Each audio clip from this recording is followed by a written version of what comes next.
बिस्मिल्लाहिर्रहमानिर्रहीम। अब हम नया लेक्चर स्टार्ट करते हैं। क्वेश्चन नंबर 25 है। शमसी क्लॉथ शॉप्स का ट्रायल बैलेंस है। 25 नहीं 30 नवंबर की है, ठीक है। और पेज नंबर 79 के ऊपर इन्होंने कहा है कि prepare trial balance from the following balance of ledger accounts on dated 30 नवंबर। किसका है? Of Shamsi cloth shop. Shamsi cloth shop का ये लेजर बैलेंसेस हैं, उन्होंने दे दिए हैं। अमूमन ये जो आते हैं इसके अंदर ये वो नहीं होता कि ये डेबिट है या क्रेडिट है, आपको खुद पता होना चाहिए। और अब तो माशाल्लाह इतनी नॉलेज हो ही होगी, ठीक है ना। मैं ख्याल में 50-60 सवाल कर लिए हैं आप लोगों ने। अच्छा जी, तो अब हमने सवाल बिल्कुल वैसे ही है, उसी तरीके से करते हैं कि ये जो ट्रायल बैलेंस है हम पहले लिखेंगे फिक्स एसेट्स। फिक्स एसेट हम पहले तलाश करेंगे कि कौन से हैं, हम लिखते चले जाएंगे। मैं होल्ड करता हूँ, इसको रिज्यूम करते हैं हम। अब हम ऑर्डर में लिखते चले आते हैं। सीरियल नंबर 1 के ऊपर जो है, यार ये चिकना हो जाते हैं तो फिर लिखने में मुश्किल होती है। पहले फिक्स एसेट्स, या जिसे हम लॉन्ग टर्म एसेट्स भी कहते हैं, नॉर्मली फिक्स कहलाते हैं। और वो क्या है जनाब मेरे भाई? इक्विपमेंट।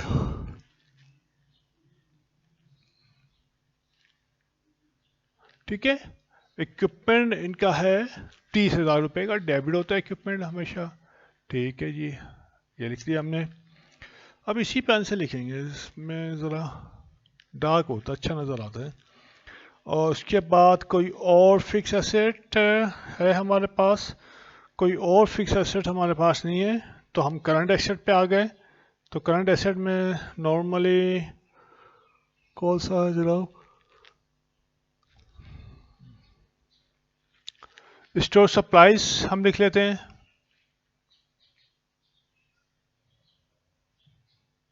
स्टोर सप्लाईज ये करंट एसेट होता है हमारा। कितना है? 4,000 रुपये डेबिट कर दिया, जाहिर है एसेट है तो डेबिट ही होगा। उसके बाद इन्वेंट्री है, इन्वेंट्री है 16,000 रुपये की। अब देखिए इन्वेंट्री का लफ्ज़ यहाँ पे आया है। इन्वेंट्री क्या चीज़ है? इन्वेंट्री जो है वो तमाम आइटम होते हैं जो कि आप ख़रीदते हैं, ठीक है। वो तमाम आइटम जो कि आप ख़रीदते हैं फॉर रीसेल और to produce goods for resale, ठीक है। यानी कि ये जो इन्वेंट्री का जो आइटम है वो होते ही हैं कि आपने इससे कोई चीज़ प्रोड्यूस करनी है या फिर इसको जो है अपना प्रॉफिट रख के रीसेल कर देना है, ये इन्वेंट्री। अब इसको हम लिखते थे परचेजेस, सबसे पहले लिखते थे हम मर्चेंडाइज को डेबिट करते थे, ठीक है। उसके बाद हमने कहा कि हम मर्चेंडाइज को डेबिट नहीं करेंगे। जब हमने जर्नलाइज करना शुरू किया ट्रांजेक्शन्स को, हमने कहा कि हम जो है जब भी ख़रीदारी करेंगे तो लफ्ज़ परचेजेस का इस्तेमाल करेंगे, मर्चेंडाइज ही करेंगे। अब आगे जो है वो किस्सा बढ़ता है, तो एक लफ्ज़ आ गया इन्वेंट्री। इन्वेंट्री, मर्चेंडाइज, परचेजेस सब एक ही चीज़ है। इन्वेंट्री वो आइटम होता है जो कि लेफ्ट ओवर आइटम्स हैं। लेफ्ट ओवर आइटम्स का मतलब यह है कि जो रीसेल होने से रह गए हैं या प्रोडक्शन डिपार्टमेंट में यूज होने से रह गए हैं at the time of 30 November, right. कि 30 नवंबर, अभी अभी अभी मैं ये बात कर रहा हूँ क्योंकि आगे जब अब आप पढ़ेंगे तो ओपनिंग इन्वेंट्री भी पढ़ेंगे और एंडिंग इन्वेंट्री भी पढ़ेंगे, सही है। तो 30 नवंबर को जो है ये वो आइटम थे इन्वेंट्री जो कि आपके पास थी ओपनिंग में, कि ये यानी पिछले महीने की ये रह गई थी। फिर एक आएगी एंडिंग इन्वेंट्री, समझे? जब एंडिंग इन्वेंट्री आएगी तो वो कैसे होगी? तो ये पिछले पीरियड के वो आइटम्स थे जो कि पिछले पीरियड में रह गए थे सेल होने के लिए या प्रोडक्शन डिपार्टमेंट में इस्तेमाल होने से, ठीक है? तो ये वो इन्वेंट्री है। और हमेशा ट्रायल बैलेंस के अंदर या लेजर अकाउंट्स में जब भी आपको ये बैलेंसेस आएंगे और अगर उसके अंदर इन्वेंट्री है, इट मीन्स कि ये ओपनिंग इन्वेंट्री है। ट्रायल बैलेंस के अंदर कभी भी एंडिंग इन्वेंट्री नहीं आती है, सही है? अगर कहीं पे आएगी तो फिर उस वो थोड़ा सा आगे हम डिस्कस करेंगे, यहाँ पे नहीं, राइट? तो ये ओपनिंग इन्वेंट्री है क्योंकि आपके लेजर में से एक्सट्रैक्ट किए हैं ये बैलेंस, और लेजर के अंदर always during the year opening inventory पड़ी होती है और परचेजेस पड़ी होती है, ठीक है? अभी आप देखेंगे परचेजेस यहाँ पे आएगी।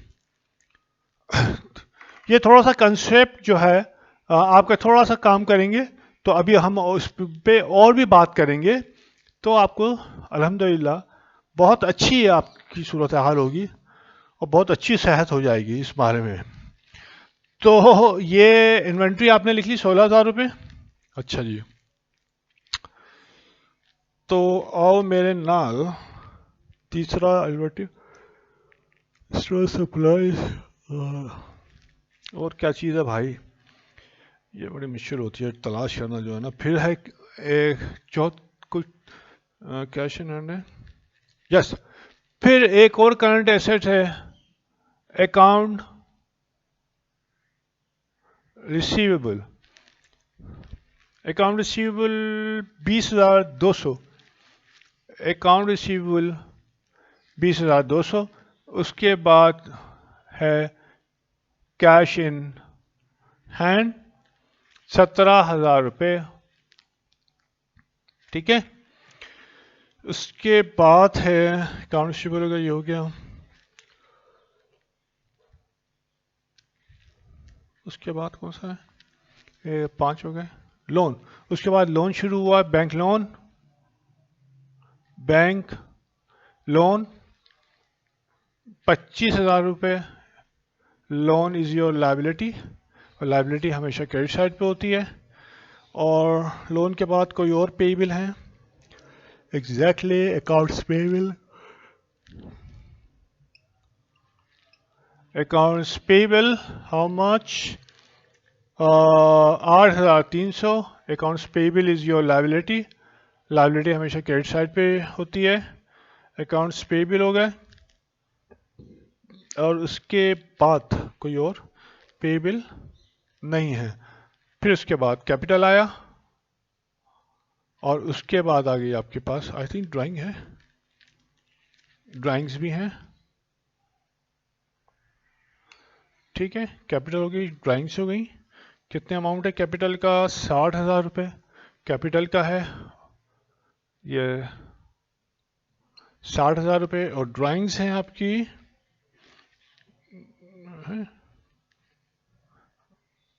सेट, ये ड्राइंग्स 22,000 रुपये। अच्छा, कोई और काम नहीं कर रहा था, यहीं से पैसे निकाल के खा रहा था। अच्छा जी, ड्राइंग्स हो गई, ये लाइबिलिटी आपकी ख़त्म हो गई। ये हिस्सा आ गया आपका एसेट्स, ये आ गया, ये एसेट्स हो गया, ये लाइबिलिटी हो गई, ठीक है जी? ये आपने सारी लिख ली। Now your revenue starts, sales revenue है, खाली रेवेन्यू है, सेल्स लिखिए उन्होंने, सेल्स,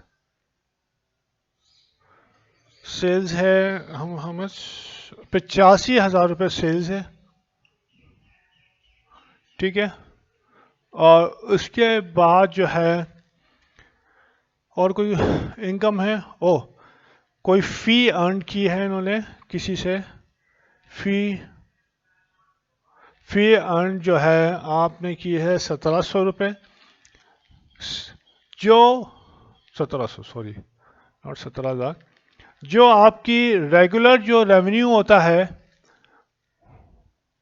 अगर आपका सेल हो रहा है तो वो अलग लिखाया जाता है, और कोई कहीं से भी कोई सी फीस वगैरह जो है ना, छोटा मोटा आइटम आपको मिल गया, तो वो अदर इनकम होती है आपकी। ये आपने यहाँ लिख दिया। चाय की ज़रूरत है यार, चाय पीनी पड़ेगी। अच्छा जी, सेज आपने रेवेन्यू लिख लिया, रेवेन्यू आइटम आ गए। Now your asset liability revenue है। अच्छा, ये इसको मैं यहाँ से यूं कट कर दूँ, ठीक है। लायबिलिटी ये कैपिटल, ये रेवेन्यू। यहाँ से आ गया आपके पास एक्सपेंसेस, परचेजेज आपके पास आई 50,000 रुपये, परचेजेज आ गई 50,000 रुपये, ठीक है। अब ये एक्सपेंस शुरू हो रहा है आपके। परचेजेस के बाद अमूमन जो है, देख लो रिटर्न रिटर्न हुई है कोई? सेल रिटर्न नहीं हो, शुक्र है यार। अबे यार सेल रिटर्न है, सेल रिटर्न को हम परचेजेस से ऊपर लिखें हैं? नहीं, नीचे लिखते हैं। ये परचेजेस है, परचेज रिटर्न तो नहीं है, परचेज रिटर्न नहीं है। कैरेज इन,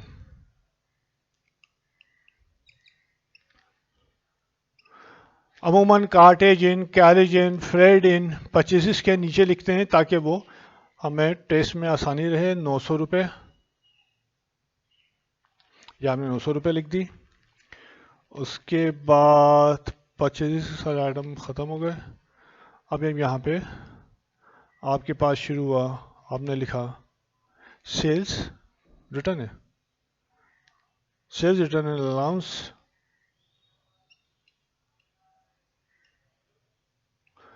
आप इसको यहाँ पे भी लिख सकते हैं, ठीक है। बेहतर ये होता है कि आप इसको सेल्स के नीचे ही लिखें तो बेहतर होता है। इसको सेल्स के नीचे यहाँ पे।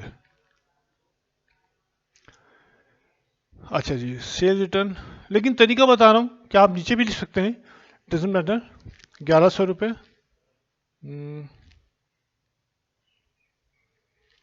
1100 रुपये। उसके बाद ये हो गया, और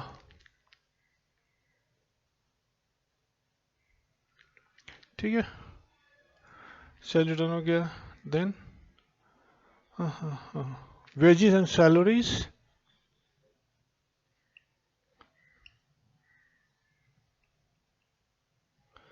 वेजेस एंड सैलरीज आपके पास आई 9,000 रुपये डेबिट। सेल रिटर्न हमेशा डेबिट होता है क्योंकि कंट्रा है सेल्स का। अच्छा जी, 9,000 रुपये हो गया वेज सैलरी। और कुल रेंट एक्सपेंस है,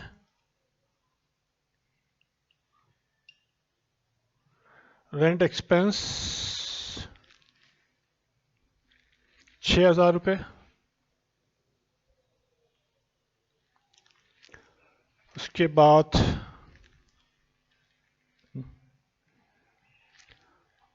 बाद आप ऑर्डर में लिख लें, कोई मसला नहीं है। यहाँ से ऊपर से करें। चैरिटी अमूमन सबसे नीचे लिखी जाती है, डोनेशन चैरिटी वगैरह जो है ना, एक्सपेंसेस के सबसे आखिरी आइटम होता है। ये दे रहा हूँ, बता रहा हूँ मैं आपको, ताकि एक आइडिया, जब आप प्रैक्टिस करना शुरू करेंगे ना तो एक आइडिया रहेगा, और आपको जो है ना आगे जो है आपके होगा कि यार ये इसको यहाँ पे लिखें हम। और हीट लाइट एक्सपेंस,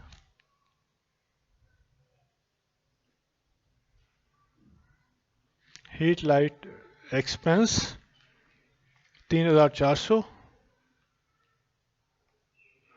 ठीक है। हीट लाइट हो गया, रेंट हो गया, ड्राइंग्स कैरेज ये सब हो गया, लोन ये हो गया, और उसके बाद वेजेस हो गया, चैरिटी।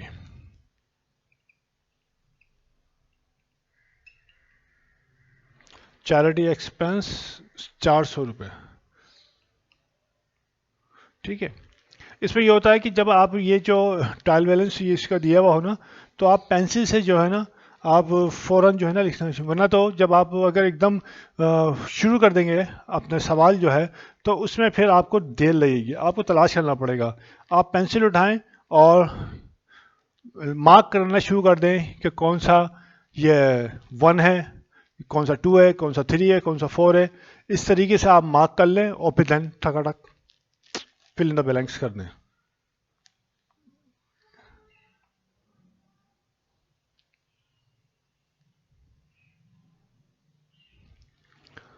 इसको प्लस करो तुम लोग।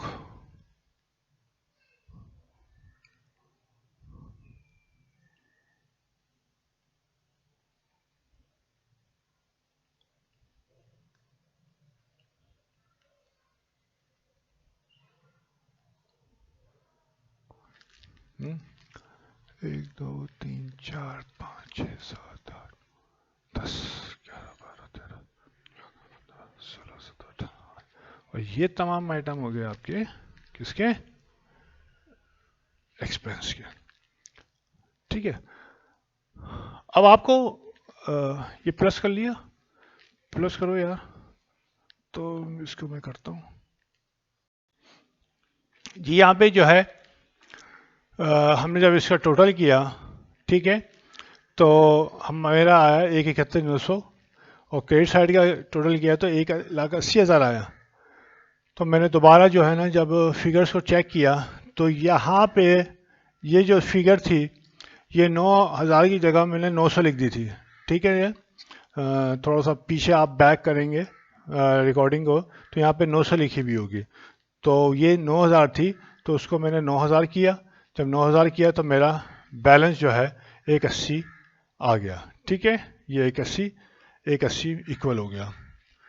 तो इस तरह से जो है मतलब आपको फिगर जब आप इसमें लिखते हैं तो आपको एरर आ सकता है, तो इसको डोंट वरी, आप इसको दोबारा चेक कीजिए, टिक लगाती जाइए and you will find the error कि आपने कहाँ किया था।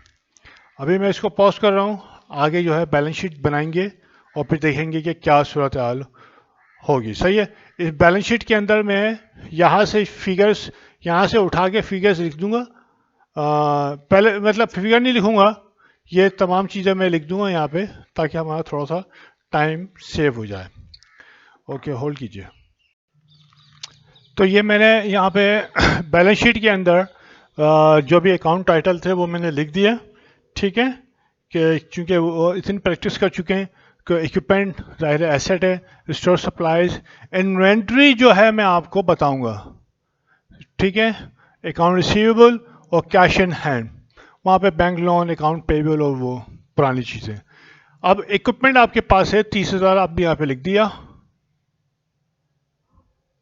कोई भी एक्यूमुलेटेड डेप्रिसिएशन नहीं है, जब नहीं है तो कोई बात नहीं, नहीं होगा।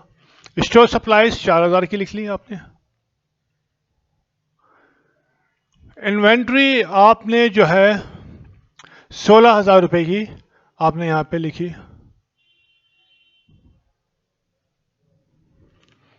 उसके बाद अकाउंट रिसीवेबल 20,200 का आपने लिखा। उसके बाद कैश इन हैंड 17,000 का लिखा। ठीक है जी, ये सारे डेबिट आइटम।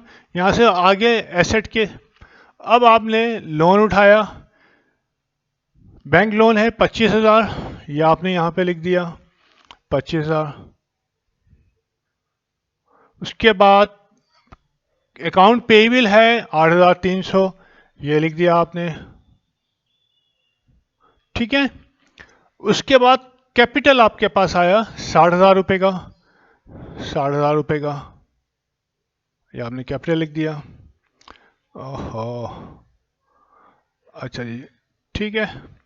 उसके बाद नीचे आई ड्राइंग्स, वो आपने 22,000 की ये लिख दी, ये लेस हो रही हैं तो इसमें लिख दी। अच्छा जी, अब आपने इन आइटम्स को प्लस किया और ये देखना है कि क्या बैलेंस शीट हमारी टैली है या नहीं है। इस बैलेंस शीट को टैली करना है हमने। 30,000 प्लस 4,000 प्लस 16,000 प्लस 20,200 प्लस 17,000। ठीक है, तो 87,200 रुपये आपके पास बैलेंस शीट ये आ गई।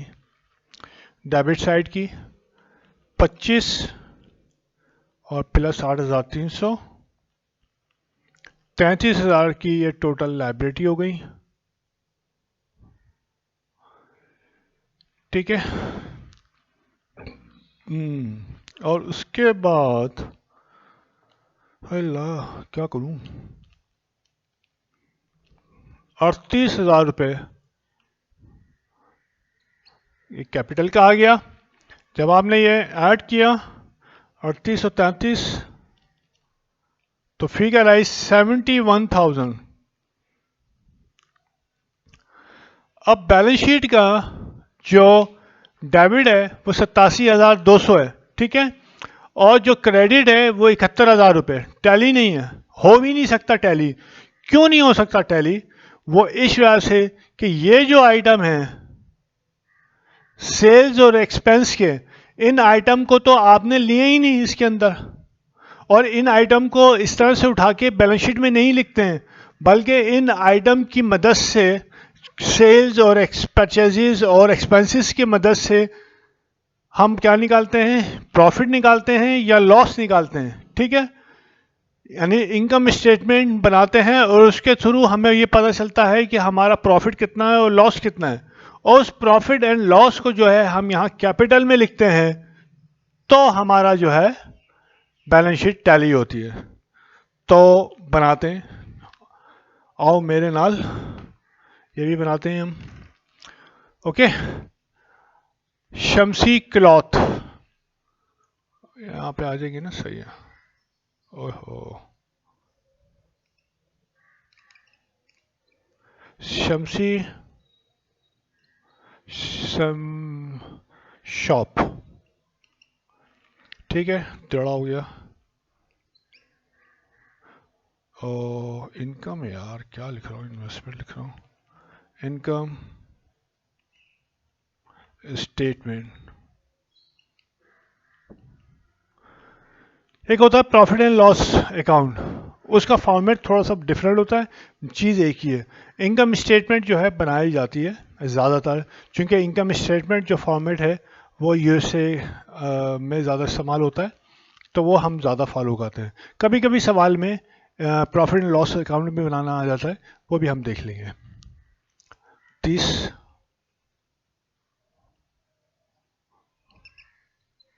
30 नवंबर का।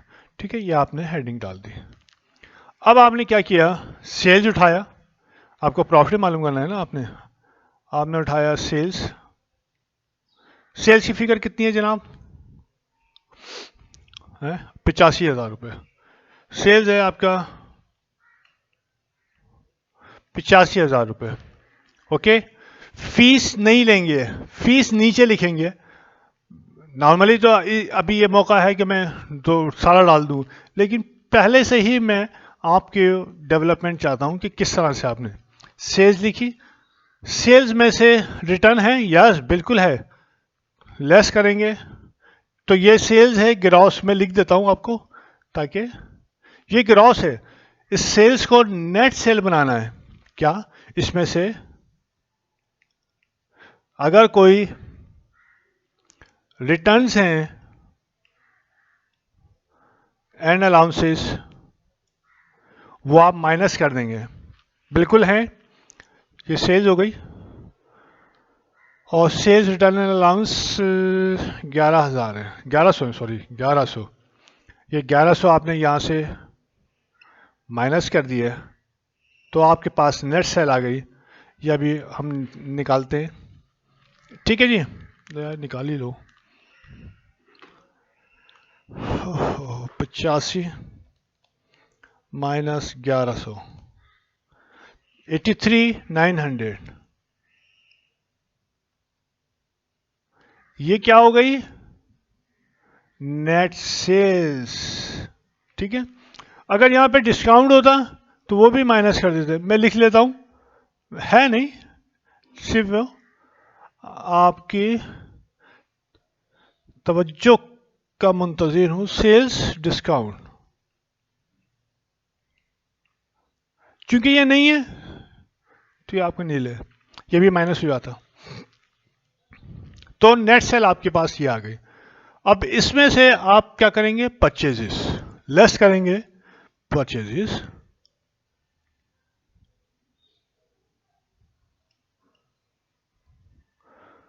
परचेजेस कितना है जनाब, हाँ ये हो गया ना, ये हो गया परचेजेस 50,000, परचेजेस यहां पे आया आपके पास 50,000। इनर कॉलम में मैंने क्यों लिखा परचेजेस, कि क्या मैं देखूं कोई परचेज रिटर्न है, नहीं है, लेकिन कार्टेज है, कैरेज इन है, दिस कैरेज इन कितना है भाई,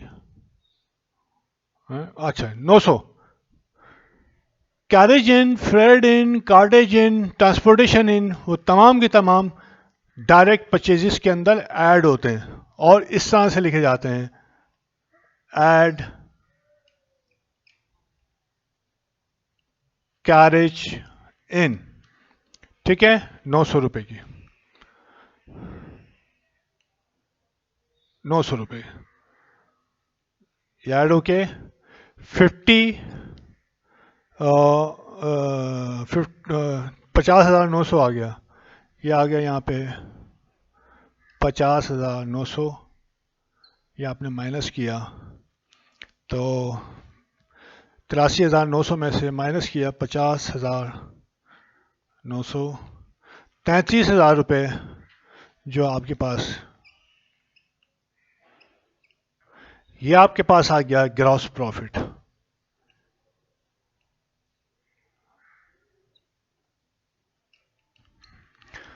तो आपने देखा ग्रॉस प्रॉफिट क्या है, ग्रॉस प्रॉफिट है जो आपने आइटम को खरीद के बेचा उस पे आपको कितना मुनाफा हुआ, इसमें से अभी आपने एक्सपेंसेस ही निकाले, ठीक है, मैं आया, मैंने एक बोरी चावल की ली 10,000 रुपये की, मैंने उस पर किराया अदा किया 100 रुपये, 10,100 हो गई, मैंने उस चावल की बोरी को जो है 15,000 में बेच दिया, ठीक है, रेवेन्यू मेरे पास आया 15,000 रुपये का, राइट, और 10,100 की मेरी परचेजेज और कार्टेज थी वो, तो ग्रॉस कितनी इनकम हुई मेरी, ये सारी, ये सिर्फ ये ट्रेडिंग करने की, तो ग्रॉस हुई मेरे पास 15 में से शायद 4,900 रुपये जो है ना, तो वो मेरे पास ग्रॉस प्रॉफिट आया है 900 रुपये।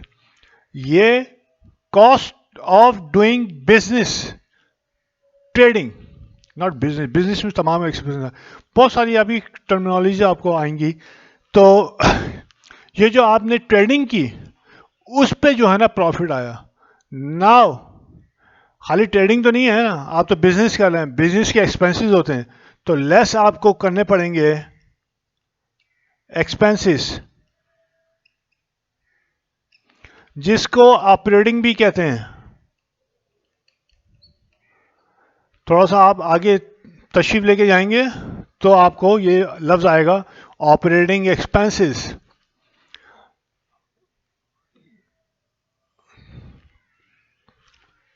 लाइन से हलक सूख गया, तुम लोगों को पढ़ा पढ़ा के पता नहीं तुम लोगों की समझ में आ रहा नहीं आ रहा। वेजेस एंड सैलरीज, सबसे पहले मैंने अमूमन कहा है कि वेजेस एंड सैलरीज लिखा जाता है, हाउ मच, कितना है, 9,000, जिसको हमने गलती से 900 लिख दिया था, ये आपके पास आ गया 9,000, एंड देन आपके पास रेंट एक्सपेंस है 3,400, आपने लिखा, यूँ जाता हूँ थोड़ा सा, रेंट एक्सपेंस कितना है 3,400, ये आपने लिखा 3,400, ये हो गया, ठीक है, और ये हो गया, ये 6,000 क्या था यार, नहीं, ओ रेंट एक्सपेंस 6,000 है, सॉरी, रेंट एक्सपेंस 6,000 है। लेकिन टिक लगाने का ये फ़ायदा होता है कि आपको फ़ौरन फिगर पता चले कि यार ये कौन सी रह गई, ठीक है, ये रेंट एक्सपेंस है, not this. Heat, light and expense, heat heat यूं करके लिख देता हूं ताकि शायद नजर आ जाए। लाइट एक्सपेंस कितने हो गए जनाब? ये हैं 3400, 3400 एंड देन चैरिटी एक्सपेंस आया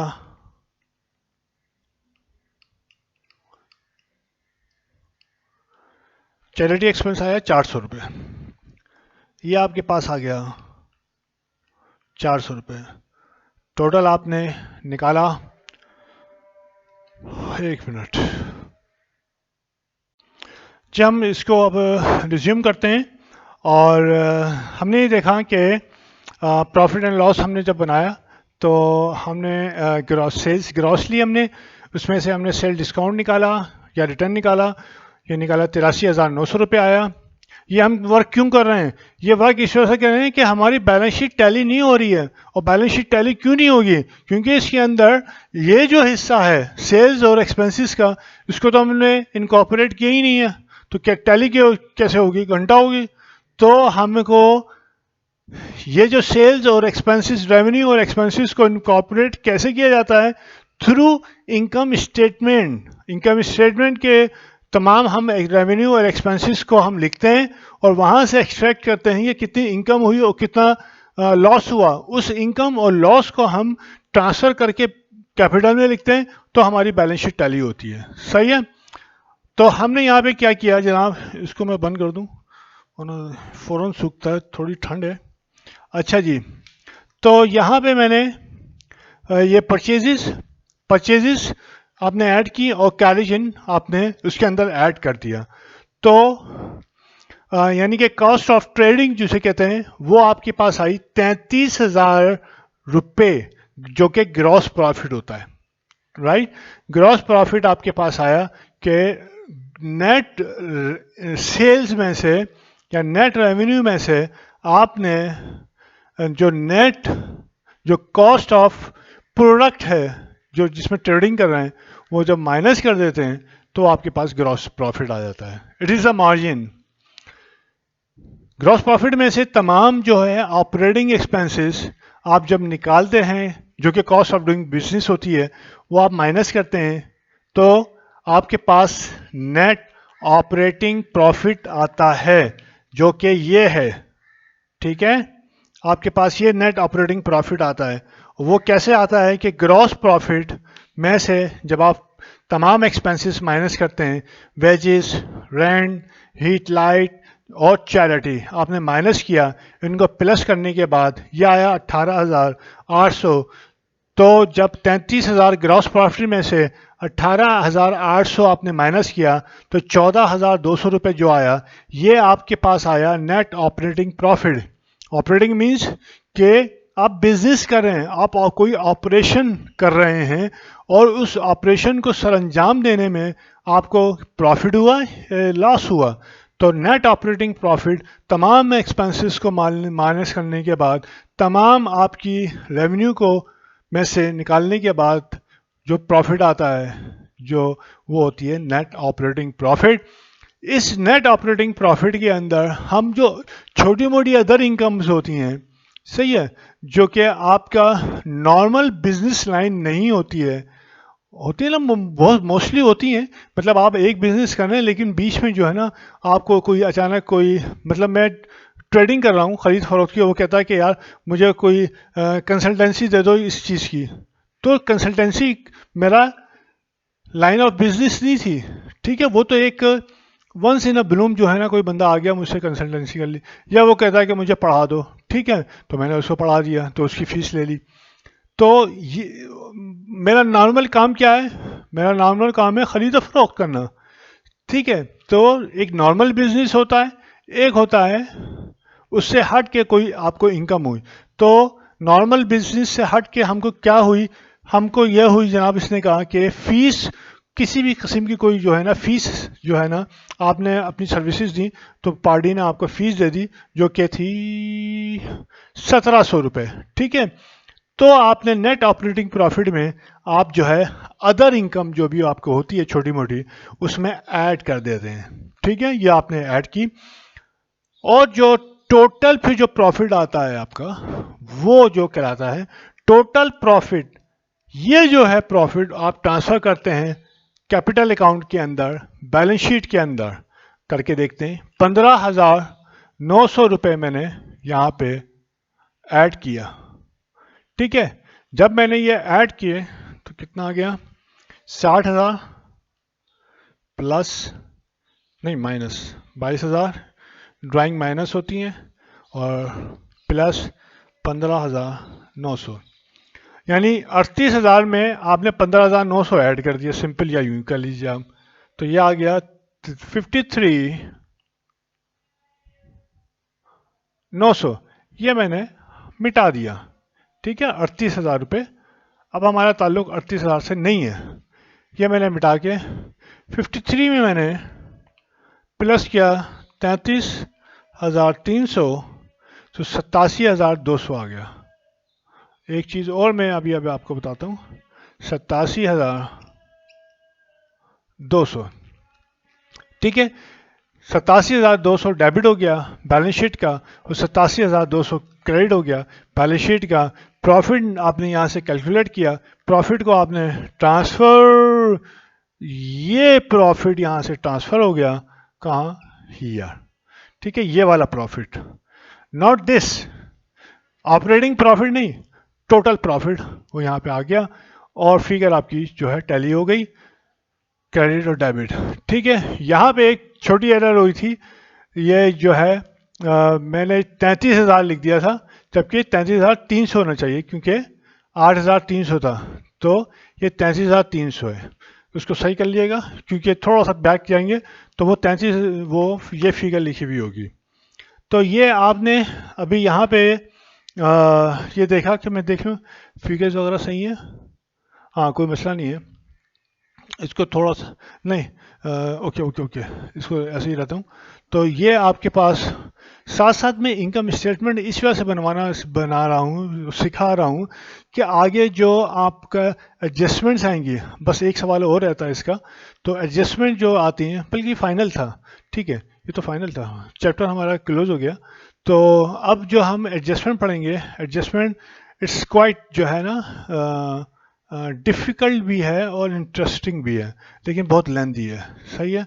नॉर्मली इतना लेंदी जो है ना पढ़ाया नहीं जाता, लेकिन मेरे माइंड में यह है कि एडजस्टमेंट्स को मैं इस तरह से पढ़ाऊँ कि बीकॉम जब आप में जाएं या बीबीए के अंदर जाएं आप, ठीक है, या सेकेंड ईयर में जाएं आप, तो आपको प्रॉब्लम ना हो। आपके पास आप इतना पहले ही पढ़े हुए हैं, फर्स्ट ईयर के अंदर इतनी डिटेल में पढ़े हुए हैं कि आपको कोई मुश्किल ना हो। डेफिनेटली जब क्लास बढ़ती है तो उसमें हम देखेंगे कि उसमें वेरिएशन आती है, तो वो एक अलग चीज़ है, लेकिन इनिशियली जो है आप इतने स्ट्रांग हो चुके होंगे कि आपको कोई प्रॉब्लम नहीं होगी। तो ये चीज़ ये इस तरह से, इसी वजह से मैंने इनकम स्टेटमेंट बनवाई और बैलेंस शीट भी। तो अब आपका फाइनल चैप्टर मतलब क्लोज हुआ, बड़ा लेंदी ये हो गया था। और अब इसके बाद जो है डोंट यार इसको भूलना नहीं भाई, सब्सक्राइब कर देना यार देखने के बाद, वरना जो चले आते हो तुम लोग देख के सब्सक्राइब किए बगैर, सारी मेहनत लग जाती है जो है ना, ठीक है ना। तो इसको जो है ना वो करो और सब्सक्राइब ज़रूर करो। And I must say and I request on behalf of other children, especially girls children, कि उनको भी आप फॉरवर्ड करो, ताकि वो आराम से सुकून से घर में बैठ के आप समझ सकें। लाइक आप 3-4 जो स्टूडेंट हैं जो रेगुलर देख रहे हैं, उसके आगे भी, ठीक है। तो अल्हम्दुलिल्लाह ये चैप्टर क्लोज हुआ, काफ़ी लंबा हो गए ये सारी जो है ना चैप्टर 1 एंड 2, क्योंकि चैप्टर 1 एंड 2 वो आपकी बेस है। तो आई एम श्योर कि बेस थोड़ी बहुत बन गई होगी। तो अब हम नेक्स्ट जो है मैं करेंगे अदर थिंग्स जो है, एडजस्टमेंट जो है काफ़ी वो है, उसके मैं नोट्स बना रहा हूँ ताकि मुझे पढ़ाने में जो है मैं फ़ौरन फ्लो में जो है ना उसको मैं पढ़ाता रहूँ, ठीक है, तो मुझे ये ना हो कि कौन सी है, तो काफ़ी it will be I think तकरीबन हो सकता है 25-30 जो है ना लेक्चर उसके ऊपर आ जाएं.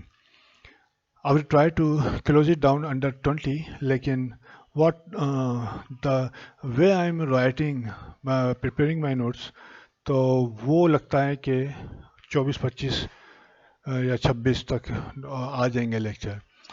क्योंकि ज़्यादा भी जो है ना अगर मैं बोलता रहूँगा और पढ़ाता रहूँगा तो बच्चे को जो है ना ही और शी विल वोमिट कर देगी, ठीक है ना, या कर देगा. तो एक लिमिट में रहते हुए ताकि वो समझ में आ जाए. चलिए जी, माशाल्लाह अल्हम्दुलिल्लाह, वेल डन, 2 चैप्टर आपके मुकम्मल हुए. अब हम आगे जो है ना प्रोसीड करेंगे. उस वक्त तक के लिए बहुत बहुत शुक्रिया. अस्सलाम वालेकुम, अल्लाह हाफिज़. Don't forget to tell others. अल्लाह हाफिज़.